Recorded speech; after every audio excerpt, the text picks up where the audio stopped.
Support comes from the Missouri Forest Products Association. Missouri produces wood pallets, railroad ties, white oak barrels, hardwood floors, and more. Details on the variety of products made in the state are at choosewood.com. Welcome to St. Louis on the Air. I'm Sarah Fenske. Walter Johnson's new book reframes American history so that St. Louis sits at the center. It's an illuminating change. No more looking at the nation as if it's that New Yorker cartoon where everything important happened in New York or L.A. and the vast middle was mere flyover country. In Walter Johnson's telling, the St. Louis story is the American story. That story is messy and it's really ugly. In Johnson's telling, it's a story of white supremacy, of European Americans building an empire on the backs of everyone else, and the violent conflicts that result when the people they marginalize fight back. The book is called The Broken Heart of America, St. Louis and the Violent History of the United States. And here today to discuss it is Walter Johnson. Walter, thank you so much for joining us. Oh, thank you for having me. Now, you grew up in Columbia, Missouri, but you haven't lived here for years. What made you decide to put St. Louis under your lens? Well, it really had to do with the fall of 2014 and a sort of almost accidental set of events. I had been invited to WashU to give a keynote address for our graduate student conference, and the invitation probably came at the end of 2013, but it was for October of 2014. It was for the weekend that turned out to be Ferguson October. And so I really felt like, given the fact that I am a Missourian, and given the fact of the sorts of things I'm interested in and the way that I think, I really felt called to try to come and talk about some of what was going on in historical perspective. And that took it was a quick learning curve for me. I had to set aside things that I had some experience in studying and learn about a new set of things.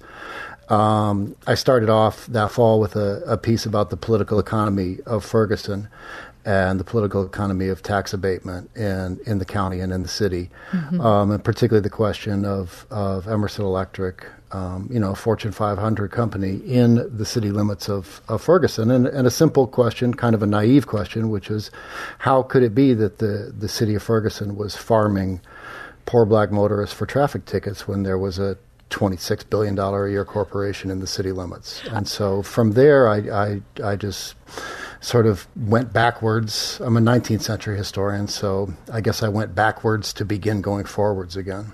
And in your book, you get at not just systemic racism, but structural racism. Right. For those who aren't experts in this, help us understand what that difference is. Yeah, what I'm trying to do in the book is to write a long history of what I would call structural racism. And I think a lot of people use the term structural racism to mean really, really bad racism or really recalcitrant racism. And I'm trying to use it somewhat differently. I'm trying to talk about forms of exploitation, domination, and racial hierarchy that are actually built into the fabric of our lives.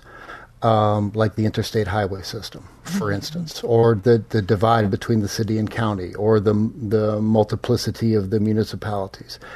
And the idea is to illuminate historically the way that these things came to be.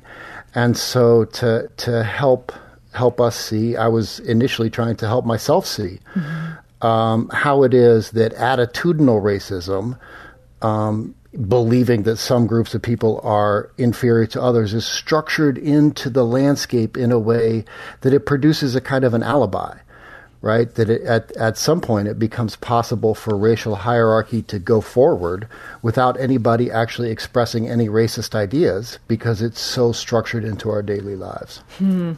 It's such an ugly story in so many ways. And your book, I really enjoyed it. I learned so much.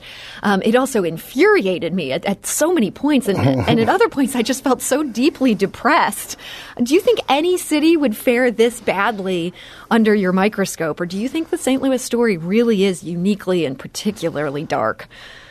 I guess I almost feel called to start the answer to that question by saying I love St. Louis. And I feel like the book is also full of heroes. And so I do want to emphasize that. My view of St. Louis is that it is not unique at all in the United States, but that it may be exemplary. And so what I mean by that is that I think the things that I have, I really do believe, and I really have tried to capture the way that I believe that the history of the United States was made, was articulated, was best expressed and first expressed in St. Louis. But it's still the history of the United States. Mm-hmm. And so I don't think that the history of Indian killing and Indian removal, or of the sorts of anti-blackness that I describe, or of urban renewal, are unique to St. Louis. I do think that they were, in many cases, extremely expressed in St. Louis. So I think the way that I generally answer that question is not by saying St. Louis is unique, but by saying it is extreme. I was struck by your exploration of slavery in St. Louis. You wrote that it was, quote, uniquely violent because it was uniquely precarious. Right. What do you mean by that? What made slavery so precarious here? Well, I have, most of my career has been devoted to the study of slavery, and most of the work that I've done on slavery has been in the Deep South. Mm-hmm.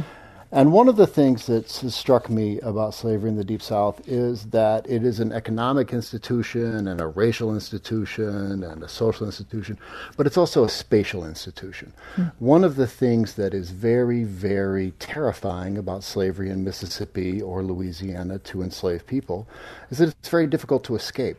It's just a long way from any sort of safety. Mm-hmm. That wasn't the case in St. Louis, right? In St. Louis, it was not it's very comparatively easy to escape. Illinois was right across the river, right? And what that means then is that the boundary between slavery and freedom is maintained by a more overt sorts of daily violence. Some of the violence of slavery, and I've written another 500-page book about the intense violence of slavery in the Deep South, so I don't want to be misunderstood.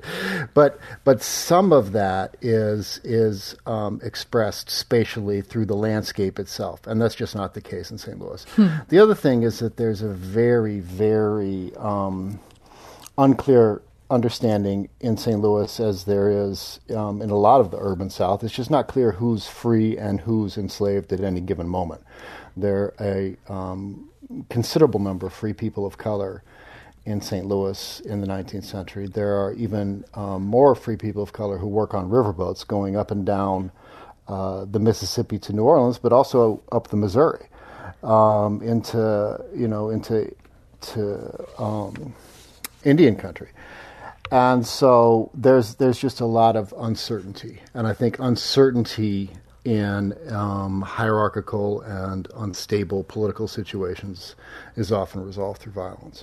Yeah, and it was fascinating reading about how that confusion between who's slave and who's free led to so many terrible policies and so many bad court decisions. That it was just fascinating to look at it through that lens. One of the other things that was so surprising and striking to me in this book, I think in St. Louis we grapple a lot with the history of slavery, knowing that the slave auction house was here in the Dred Scott case. I don't know that we talk much about the city's role in clearing Native Americans out of the West. And this was a guy who's regarded as a local hero, William Clark, whose role you really explore in here.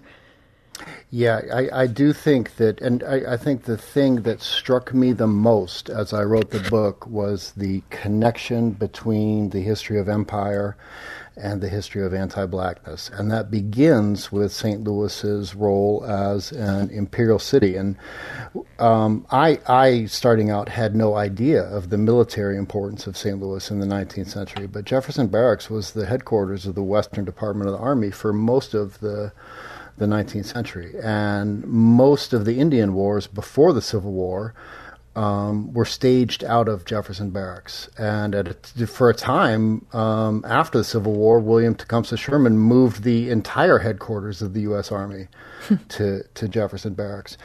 And so that history of Indian removal, which does begin with Clark, who was, it antedates Clark, but Clark was the chief Indian agent of the United States of America for a period for the 1810s, 20s, and into the 30s, and oversaw the removal of at least 80, maybe 100,000 people from the states east of Missouri.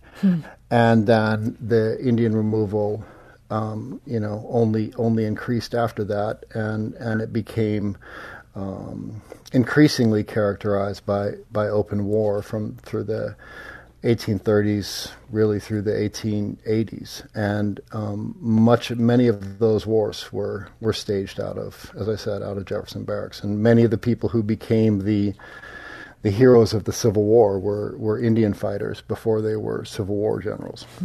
We're talking to historian and author Walter Johnson about his new book, The Broken Heart of America, St. Louis and the Violent History of the United States.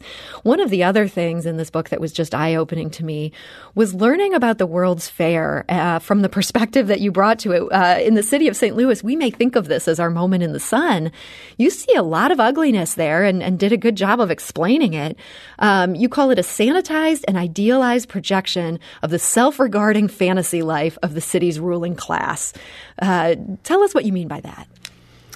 Well, I see the World's Fair was in many ways the epitome, the apogee of the expression of the United States empire of the end of the 19th century and the beginning of the 20th century. And I think that by that time, the way that national and regional leaders are thinking about empires is a kind of a tutelage, as a sort of a school for the less able people of the world. And the idea is to help everyone find their appropriate place in the greater scheme of Anglo-Saxon dominance. And so the World's Fair is staged as a kind of a series of lessons about the limited improvability of the peoples of the world if properly exposed to the generous tutelage of Anglo-Saxons. And I think for the leaders of the city, who the patrons of the fair, David Francis, most emblematically, it serves as an opportunity for them to try to educate working class and even poor white people about to make a pitch to them. And that pitch is, why don't you join us in at the top of the pyramid? Why don't you come and play your part too?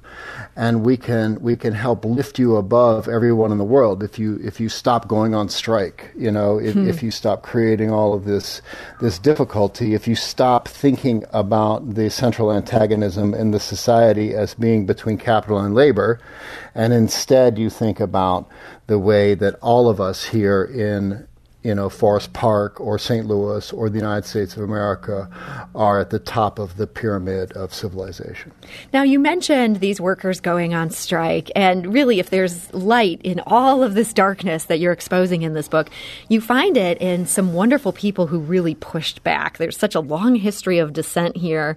You write that the sit-in movement actually began in St. Louis all the way back in 1941. How were we so far ahead of what was happening in the 50s and 60s elsewhere? I think that one of the things that struck me as I wrote the book was the long and enduring history of labor and black radicalism in the city of St. Louis, dating back to the general strike in 1877. I think that the sit-in movement is, even after what I've done, and certainly what Keona Irvin has done in her wonderful book. There's still room for more work on the sit-in movement, and I think that it is one of the things about black activism in St. Louis is that from a very early moment it was economically focused.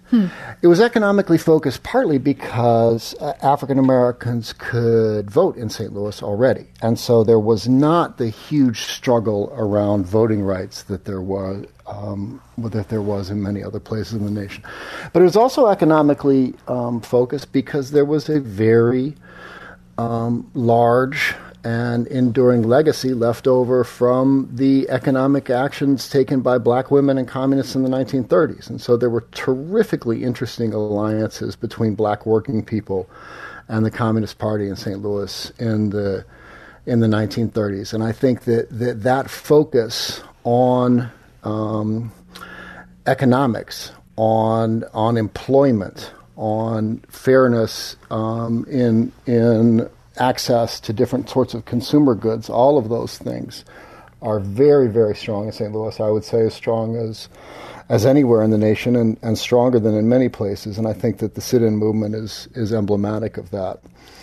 And they were successful, right? The downtown lunch counters by the 50s were integrated. You know, that there was no even before the city passed a public accommodation law, the protesters had succeeded in the downtown department stores. And you say they succeeded even though the daily newspapers just seemed determined not to cover this. It made me wonder, looking back as you looked at these archives of St. Louis newspapers, if journalism has more to be ashamed of here than necessarily to be proud of.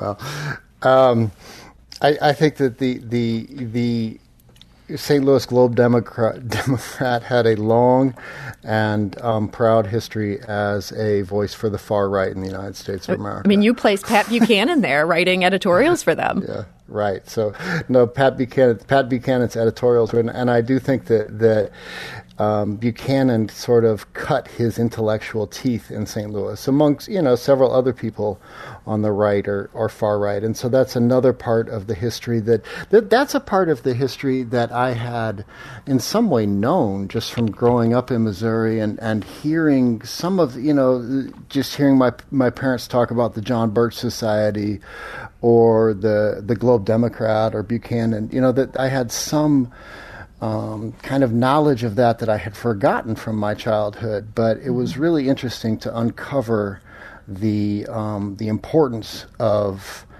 St. Louis in the kind of history, intellectual history of racial nationalism that I think we've all become a little bit more interested in recently. That leads me right to one section of the book I did want to ask you about. And you talk about how these reactionaries and even Nazis were fighting to keep black kids out of swimming pools and neighborhoods. But you write, not all the people in St. Louis or the county were like Phyllis Schlafly or John Stormer or Pat Buchanan. Far from it. Many whites in the St. Louis suburbs during those years probably grew up in the way I did, living 2 hours west. They believed in, quote, good schools, nice neighborhoods, and high property values, and disidentified, if not always openly or still less courageously, with the overt racism of some of their neighbors. And that served them, as it did me, as an alibi for failing to connect the dots between their own privileged lives and the white supremacists out on parole in the perimeter of their towns. This was one of the only personal notes throughout this entire 500-page book. It made me wonder about you. When did you first begin to understand how much you'd benefited from all of this privilege and white supremacy that you focus on in this book? Yeah, well, I appreciate you point to that, because in a way that's the moral center of the book. And it is, as much as I think people will read it and think that I'm trying to, roll in from Harvard and scold everybody like some kind of abolitionist avenging angel. Really, the moral center of the book is my own perplexity in my childhood at certain things that I saw and did not understand. And also at certain, I hold myself responsible for not having understood for much of my life what the parameters of my imagination, my political and moral imagination were. And so, so really it's an excavation of that. Schools in Columbia where I went were not segregated, except for on the inside. And so, there's the schools were tracked, and I think that I benefited a lot, along with a lot of white Midwesterners, from the sort of what used to be the diversity-focused politics of colleges and universities, private colleges and universities in the East Coast, which was the geographical diversity admission. You get to be the kid from Missouri. I was the kid from Missouri. Yes, I was, in more ways than one. And so, I think honestly, just to be really foursquare honest about it, I think that there is, even within the academy today, I as a white man, there's a certain rhetorical stance that I can adopt without people getting too bent out of shape, right? So a lot of my rhetoric is pretty hot, and I feel pretty hot about things. But there's a way that there are certain people who can hear that coming from me in a way that they might not be able to hear that coming from somebody else. And so, and I mean, it's not like I don't get hate mail too, but I think that's a contradiction. That's a perplexity of my existence, and I am, after all, a white man who works at Harvard University, and so it would be really, really outrageous for me not to imagine that the framing parameters of my endeavor have to do with my own lucky life. We got an email from a reader who has already read and finished your book, and he says it's excellent. He did have a question for you, though. He noted that St. Louis City elected Kim Gardner, a black woman prosecuting attorney, and the county defeated Bob McCullough and elected Wesley Bell. Both were elected with significant white support. Perhaps the ghost of Thomas Hart Benton is not as strong in current times, Tom writes. He says the book is excellent, but it would be better if he had addressed that. Why end with Michael Brown? Why not get into some of the political change that followed his death? That's a terrific question, and a lot of it has to do, honestly, with a lot of it has to do with the timeline on which books are written. And so you have to imagine this as being a book that I finished really writing a year ago. And that's not a sufficient answer, because both Gardner and Bell were elected before that. I do try to finish with a set of images of people in St. Louis who I think are doing amazing revolutionary work. And so I think it's a fair question of why not to imagine a historical sea change. I think, honestly, that the moment I was finishing the book was the moment of Better Together, and then the Stenger. So there was still some ugliness going on as you were wrapping this up. And so I was very conscious also of not trying to capture that, to say to some sort of gesture of "See, I told you so," because I actually see in the city of St. Louis a lot of really, really visionary work that people are doing. I see people creating what I imagine to be sort of fragments of a better future. And so the epilogue is devoted to several of those beautiful, smaller, but I think morally and practically really consequential projects in St. Louis. And that's actually the perfect note for us to end this conversation on. So, Walter Johnson, I want to thank you so much for joining us today. No, I appreciate it, and I loved your introduction. I'm grateful to you for having me on and for having read the book so closely. Well, thank you. I really did enjoy it, and I hope other listeners will follow me in giving it a read. They're going to learn a lot. And that book, again, is The Broken Heart of America, St. Louis and the Violent History of the United States. You can get that at local bookstores. They're all doing curbside pickup. It's safe to get it. This is St. Louis on the Air on St. Louis Public Radio, 90.7 KWMU.